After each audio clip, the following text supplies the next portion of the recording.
bowl games matter still in college football. They're important. The memories that our players will have from this week together, time with their families, our families, our coaches' wives and kids, and being able to spend time with our players is just invaluable. It just means so much to the development of these young people, and just makes a difference. And again, it's some memories that they'll remember forever. We're excited to play against USC, a very talented football team. Had a tremendous year.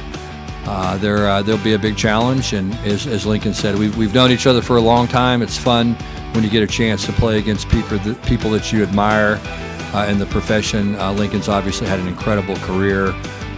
Knew he was going to be really successful when I was around him when he was a young coach. Just really sharp guy, hardworking, very mature. Just knew he was going to be incredibly successful, and I know his team will be very well prepared tomorrow night, and we're looking forward to the challenge.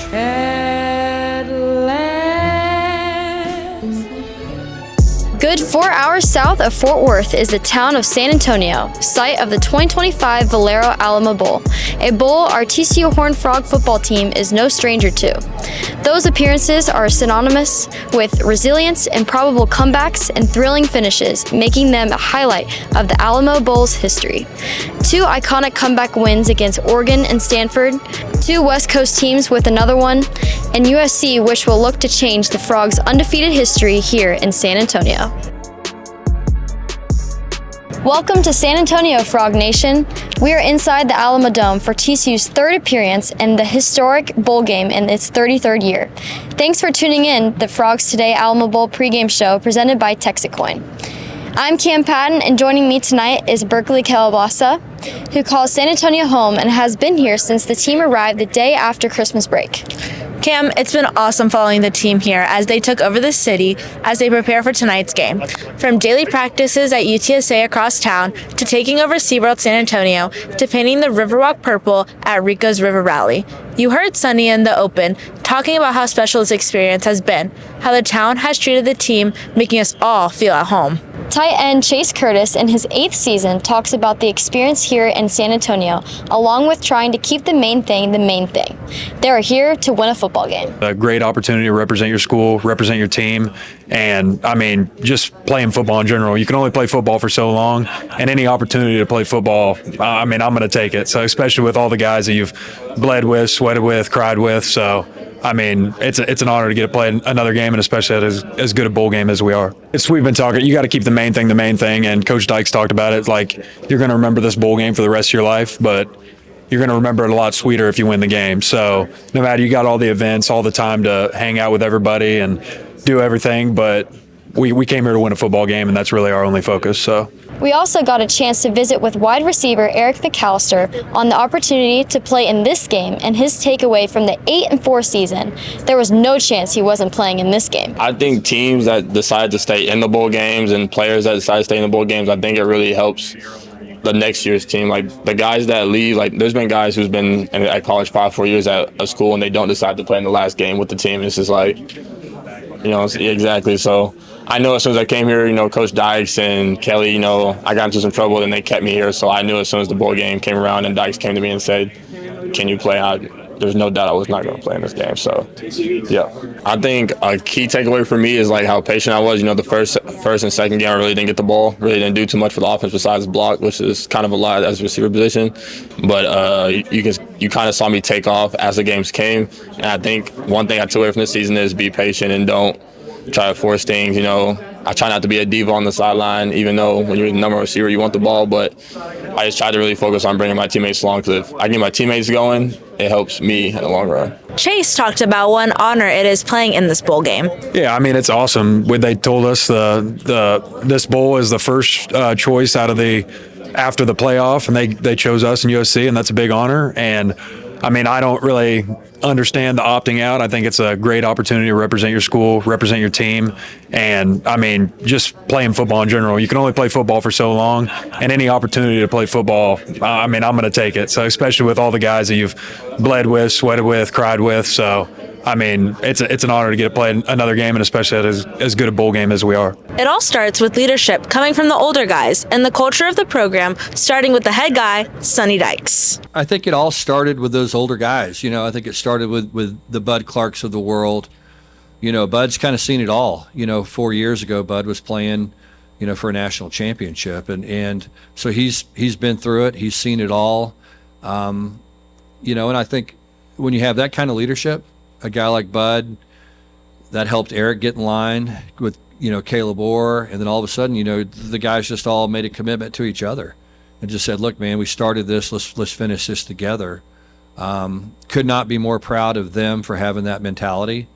And especially Eric. I think Eric has been one of those players that has grown up so much. It's been fun to see. He was a guy that, again, he's from Azle. He appreciates being home. He went to Boise, came back to DFW area and came back to Fort Worth, and just, he appreciates it. He appreciates being around his family. He appreciates, playing for TCU, a school he grew up rooting for and watching. And so I think all that stuff matters. In the world of college football now, everybody just talks about money and everybody talks about this and that and all these things. And really being a good teammate matters. Making a commitment to each other matters. Those guys, they love each other. They care about each other. They don't want to let each other down. And so, Eric has been a guy that has, has really grown in that role. And I think, as you said, when he stood up in that team meeting, he said, look, Ken Seals is my guy. Let's go. I think everybody in the room, got excited and decided to rally behind Ken. And again, the guys believe in him and they're confident in him. When we returned, we sat down with QB1 Ken Seals and his dad leading up to Ken's final college football game. But first, here's a word from our sponsor, Texit Coin. Keeping score of your finances but missed the Bitcoin wagon? There's a second chance called Texit Coin. Score big at texitcoin.org. There's very few people I'm more prouder of than my son. I mean, just admire the character of. I mean, he's genuine, and what you see is what you get. Our conversation with Ken Seals and his dad, Robert, continues with the moment Ken and his dad realized he could actually play college football. Ken received his first offer from Montana State. Dad knew it from the time Ken turned 5, and Ken never really had that long-term idea or goal. It was just about the present moment. Not sure if there's ever one moment where it even really hit me. I got my first offer from Montana State my freshman year of high school, and even that moment, it's almost like you expect like something else to happen, or like, I did it, and then it's like, all right, what's for dinner? It's like almost never even thought to envision myself in the position that, I was able to play as a freshman or play for TCU. It's like, that's the goal, and you say it's your goal, but as a young kid, you almost can't even comprehend what that feels like or looks like. And so, every day I think, whether it was a quarterback camp or trying to throw the ball into the net, it's like I never really had a long-term plan. And to be completely honest, it was always like, make this throw, win this camp, next play. It was very short-sighted goals. It was, setting off-season goals for, 40-yard dash times, shuttle times, weightlifting stuff. And I think the competitions that I was always in pushed me to the levels of higher achievement. But it wasn't until I got to college where I actually started to realize, wow, I made it, And then it just became the next thing. It's like, how do I become the starting quarterback? How do I go win the football game? How do I, do this, that, be a captain on the team? And it was like, even now, your goal is to go to the NFL, but I'm not sure there's very, many people that envision themselves or can see themselves actually playing in those games. I think now, as an older guy, I'm 24, that's what I do is, visualization, seeing myself in that situation, in that role for an NFL team, like going and playing the Rams or the football team. What are they? The Commanders? Yeah. But I can see myself in that now, but at the time it was never real for me until it happened. He believed that in 5th grade. I mean, there was a point, really young, I came home, I told my wife, I said, no, you're got to believe me. He is really good. Delusional. Yeah, it's like he sees these other kids at his age. He is he's special. And around, I guess, his sophomore year in high school, I just quit catching his passes. It just hurt. It's like, okay. We were out of the yard one day, and he threw it, and I said, hey, back off a little on the heat. Zipped it in again. So I was going to teach him a lesson. I reared back, threw it as hard as I can, right at his head. He catches it one hand. He says, that's a game you don't want to play, old man. And I knew right then, all right, he's got this. He's going to be fine. He's got the confidence and the arm. So now we knew early on. That Ken was special, but it wasn't because God-given talent. It was the work ethic. It was absolutely the desire to be perfect at everything he did. And that's unique.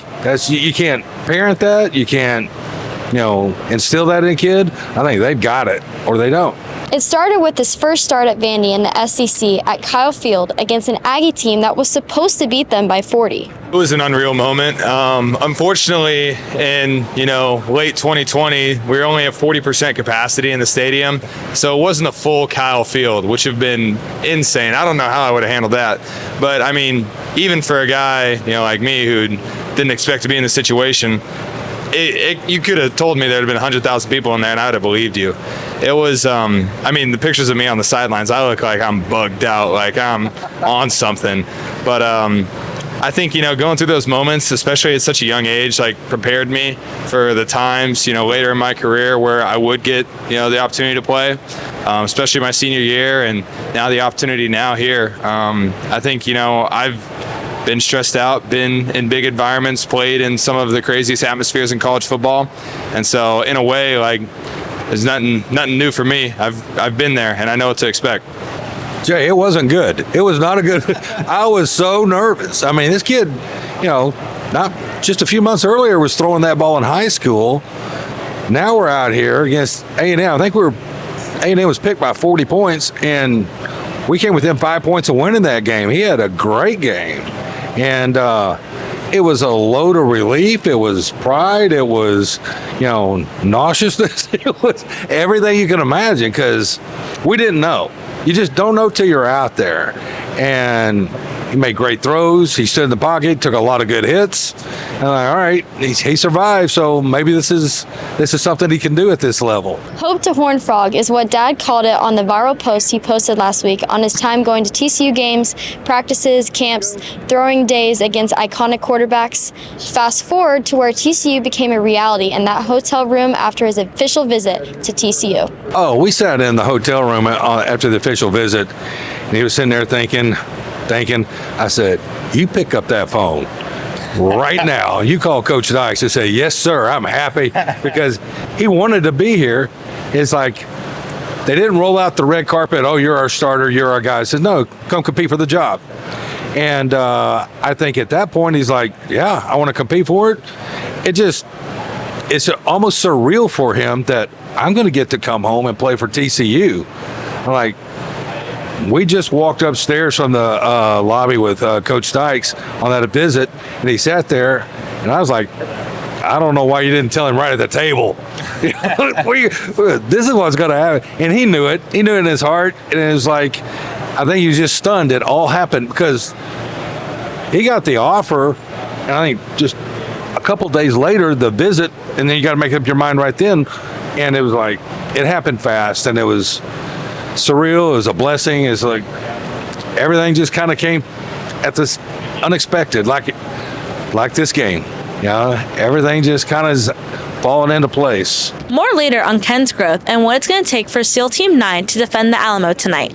But next, we were able to visit with TCU Athletic Director Mike Buddy, a regular on our show, on what it's been like in San Antonio this week with the team, coaches, families, alumni, and the culture that head coach Sonny Dykes has built in this program. You know what? It's a great reminder that kids still love playing football, in all the madness of NIL and, the transfer portal. It speaks volumes to me about the culture that Coach Dykes and his staff have, because our kids want to play. They want to play for each other. And so them getting to go out and enjoy a few more practices. And a lot of kids don't enjoy practices, but this team, they care about each other, and they care about their institution. They're going to play their butts off for us. And we had a blip in the plan when our quarterback made a tough decision, and great opportunity for a special kid like Kenny Seals to have a right at the final chapter of his college career. So great little storylines, and to see the energy that our guys are bringing is really exciting to me. Yeah, what's unique is San Antonio is built for events like that. So that pep rally last night, the energy was off the charts. To do it in this atmosphere with two really storied programs in TCU and Southern Cal, just a ton of energy. And a lot of times I think pep rally is kind of, high schoolish, and, a lot of big time college programs don't care, but it was a spectacle. And not only Southern Cal and TCU fans, but just locals, the Alamo Bowl folks do such a great job, and the city of San Antonio really embraces this game, and it showed last night. There's a ton of history with this bowl game, and the players are embracing it. Yeah, and I love that the players are embracing it and the staff are embracing it kind of on their own. We were trying to build some undertones and storylines to think of how we could motivate our guys and our coaches to get excited about, playing in the Alamo Bowl. When you get an opponent like Southern Cal, really helps. And then to your point, the modern day rebirth of TCU football and the 98 win over Southern Cal, and then, the previous Alamo Dome, there's two ways to look at it, right? Like, what an amazing comeback. You could also say, how in the world were we down 31 points at halftime? But a phenomenal story. Hopefully, to your point, we're not going to be down 31 points at halftime, but great history and great memories for a lot of our fans. You heard earlier in this show why these bowl games are important and what it takes to make them so special. In some ways, they are much more than a football game. Well, bowl games by and large are kind of being threatened right now, and you do have a lot of people opting out, and that's not throwing darts at them. A lot of kids are opting out for pretty good reasons that make some sense. But again, to me, it comes down to culture. It comes down to caring more about the person to your right and your left than about yourself. And I love that's what our guys are doing, and what Coach Dykes has been able to do. It helps having a great opponent in Southern Cal who's had a really great year at 9-3. But it's an opportunity to them to just celebrate their love of football. And what I like in this world of college athletics, it's all about the money. It's all about who's getting paid and draft status. Like our guys, that's in the back of their heads, but it's not in the front of mind. What's in front of mind is, how do I make this a meaningful game and make it special and support our quarterback who's going into enemy territory, and all those great little storylines that our Horned Frogs and our players have really embraced, and shows their character, in my opinion. As the Frogs look for their 9th victory tonight, the next TCU football game will be across the pond in Dublin, Ireland. I hadn't really thought about that. Yeah, I guess our next game will be in Dublin, Ireland, which is we'll be here before we know it, sadly, but a lot of things to be done between now and then, right? There's going to be turnover. We know there's going to be turnover. We're going to be some new faces, some newcomers that are going to be huge impact players to TCU, and then we got to re-recruit all the guys that we already know and love, and make sure that they're getting the experience that they want at TCU. And people are going to go into that game much differently than this year's opener at the Bill Belichick coached Tar Heels, in that we weren't really sure what they were going to be doing, what they were going to be running. It was new to them as well. And so that's going to be a different team, and we're going to be prepared to go over there and have a dogfight. But that'll be an exciting trip as well, from one destination in Texas to the other one in Ireland. Pretty cool. Round 2 for Buddy, as it was almost exactly 365 days ago that he was hired on here at TCU, and he looks forward to what's ahead this spring. Right. I mean, this is the opportunity. We had a nice quiet holiday, recharge the battery a little bit. This is going to be a great spectacle. Great football game. And then you're exactly right. We shift gears mentally, physically. Classes resume. Basketball will be in conference play in full force. And then, all of our other, David Roditi's expected to win another national championship. Kirk Sarlos has hopes of Omaha. And so, football is an animal in and of itself that really eats up the fall. And then in the spring, you really get to kind of participate in a lot of things. And, on a personal level, it was almost 365 days ago today that I was offered the job at TCU. And so this will be round 2 for me, right? Like I've got some reps now. I know what leading into these seasons will look like.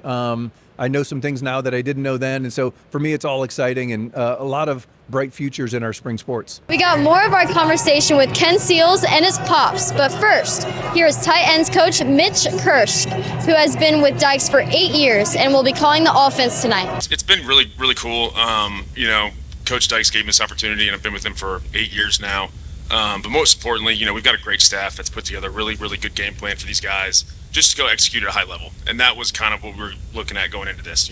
How can we get our guys to play fast, play efficiently, and execute at a high level? And we feel like we put together a game plan, in that regard. So we're ready to go out, play fast, play physical, and go get this win. Ken and Josh they have a lot of similarities in arm talent and ways they've thrown the ball. Ken's a little bit more of a runner at times. But at the end of the day, like we said earlier, we just wanted to find a game plan that would get these guys to be able to play fast and not think. We want to execute at a high level. So that's what we've done with the game plan. Everything that Josh could do, Ken could do. Let's not forget, Ken started 20-plus games in the SEC, right? So we felt as a staff for the longest time, we've had the best backup quarterback in the country. And now he's got a chance to, kind of ride off into the sunset for TCU, a team that he grew up watching, and, lay it out all on the line for these guys. And, I'll never forget this. The day after Josh left, Eric McAllister got up in front of the whole team and said, Ken's our guy, we got his back. And I thought that was really powerful and speaks to the culture of this team as well. So that was something that was really awesome to see. Kirsch will be in Ken's helmet all game, and we are very excited for kickoff. In just about half an hour, the 2025 Valero Alamo Bowl will kick off, but let's send it back to our conversation with Ken and his dad last night, specifically on his growth in his eyes and from the eyes of his father. He definitely grew the most at Vanderbilt. Like I said, you're the guy, only the third quarterback in SEC to ever start as a true freshman, and then falls off your second, your third. And when you're third, nobody knows who you are. There's a whole crop of teammates that came in that didn't know Ken was ever a starter. You're just that guy over there that takes a couple of practice reps and that's it. And that's an easy time to quit. That's an easy time to leave. That's, take your ball and go home time. But he didn't. He said, no, I'm going to fight it and stick it out here. I'm going to get my degree here. I'm going to finish what I started. And that wasn't always, my suggestion. There's times, hey, if you're this unhappy, and you're going through this much, it's okay to look around if you want, but he didn't. And taught me lessons. He fought his way all the way back. And that growth in that time took him from, I don't want to say things came easy, but it came fast. But he learned to appreciate them then. And when they came back around, it's like a whole different person. It's like, every game is special. Every time that you get to be in front of your team as a leader is special. And so he understands his role. He understood his role here, and now he's got a new role this final game. Physically, mentally, spiritually, I think every aspect of my life had been challenged at some point. And in each way, I kind of had to answer the call, pick myself back up off the ground in a way. Between the doubt, I guess online hate that you get, questioning yourself whether you can still do it, and, overcoming your confidence, your identity issues that you've run through. I think, the growth came from those moments, but also I had so many great mentors, coaches, people that loved and cared about me, invest in me during those times, whether it be, my coaches on the field preparing me physically and mentally, or off the field mentors helping me out spiritually. And I can say during those times too, that's when my faith grew the most. Absolutely. It's a realization like there's a lot of things that are out of your control, and the things that you can't control, you can't worry about, and you got to leave it up to something bigger than you. And, I think having that faith now for times like this, you can just appreciate the situations you're in and have a peace that no matter how something turns out, I know in my heart that I'm giving it everything that I got. And at the end of the night, I put my head down on the pillow. I can sleep well knowing that I did everything that I could. People can say what they want to say, have their own opinions about the way that I played my career or I played this game, but at the end of the day, I know who I am. My identity's in something bigger. It's not in football anymore. And so now I'm playing for an audience of one. It's not the people in the stands. It's not the people at home. As much as I want to make them proud and happy, and I'm happy that they're proud of me, it's so much bigger than that. And I think that's where the perspective has changed over the years. There is a game to be played, and number 16 USC looks to stand in the Frogs' way of keeping their undefeated streak alive. Ken always wanted it to be SEAL Team 6, but Trenton Battle already had that number, so what will it take for SEAL Team 9 to defend the Alamo tonight? Well, I got to do my job. We got the guys to go make plays to put the ball in the end zone that are going to win us the game. And my job as quarterback is to be distributor in chief and get those guys the ball whenever they're open. You know, I think a lot of times quarterbacks can get carried away being thrust in the spotlight. Like, I got to make the game-winning play. I got to be Superman. And it's not going to take that for us to win the football game. If I do my job, protect the ball, put the ball where it needs to be, take what the defense gives me, make the routine play, I think we're going to go out, win the game, and stay undefeated in the Alamo Bowl. I expect to see him to come out there fully prepared, calm. I don't think you're going to see a guy that hasn't started a game in 2 years. I think you're going to see a guy that's ready to go. I think people are going to be very surprised at his level of preparation. And above all, like, if you've seen Ken on the sidelines the last 2 years, he's going to be having fun. You know, Ken likes to have fun on the sidelines, but he's going to have fun in this game, maybe in a different way. But you're going to see a kid out there living his dream. The team is warming up as we speak. Kickoff coming up next. Frogs, Trojans, 8:05. This has been your Frogs Today Alamo Bowl pregame show presented by Texit. For Cam Patton, I'm Berkeley Kilbasa. We will see you at halftime. Go Frogs!